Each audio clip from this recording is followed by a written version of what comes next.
Langga pang 40 days namin ngayon. Ito ang aming ginagawa yung barandilya ng pukot dito. Doon ang ginagawa namin. Lagyan dito ng barandilya para sa pukot yan. Ginagamit ko na yung sinso na binili ko sa Lazada. Yung maliit.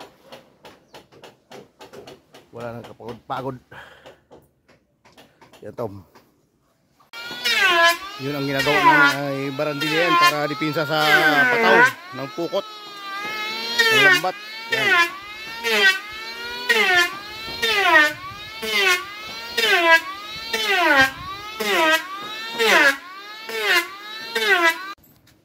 Ito lang nagawa namin.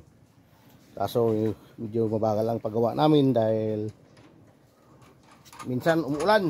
Ngayon umuulan naman pahinga naman. Ayan na. Yan ang ulan, tumutulo na.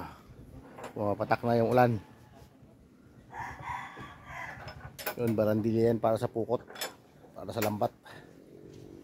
Dipinsa yan, dipinsa sa lambat.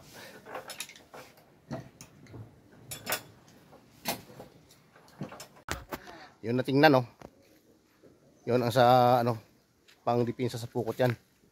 Sa taas barandilya yan, tawag sa amin. So ulan dito sa amin kaya medyo mabagal yung pero kanina wala pa yan. Mga 2 oras na namin yung nagawa yan ni Tommy. Yan, nakabolt yan lahat. Yung size ng kahoy 3x6 yan, 3x6 yan, 3x6. Yung lapad 6 inches, yung kapal is 3 inches. Ayan si Boy Panday. Guys, ito lang hinahanap nyo. Ano pa, alas 3 pa pasado umuulan Yan. Nalipay siya Maligaya siya dahil umuulan